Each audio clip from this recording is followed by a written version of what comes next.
మరి అంటది, అయ్యా నువ్వు అప్పుడు వచ్చుంటే బాగుండేది, నువ్వు వస్తావని ఎదురు చూసావు, నువ్వు మా దగ్గరికి వస్తావు, మా కన్నీరు తుడుస్తావు, మా బాధను వింటావు, నా సహోదరుని బ్రతికిస్తావని ఆశపడి ఎదురు చూసావు, నువ్వు రాలేదు. ఒకవేళ నువ్వు కూడా అనుకుంటున్నావా దేవుడు వచ్చేదో నా జీవితంలో గొప్ప కార్యం చేస్తాడని అనుకున్నాను, కానీ ఏమీ జరగలేదు, ఇంకేం జరుగుతుంది అనుకుంటున్నావా? దేవుడు తప్పక నీ దగ్గరికి వస్తాడు.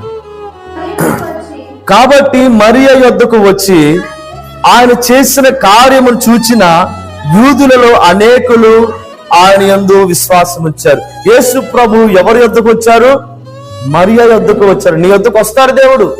ఎలా వస్తాడంటే రక్షణ పట్టుకొని వస్తాడు నీ దగ్గరికి, పరిష్కారం పట్టుకొని వస్తాడు, నెమ్మదిని పట్టుకొని వస్తాడు, ఆశీర్వాదం పట్టుకొని నీ దగ్గరికి వస్తున్నాడు దేవుడు.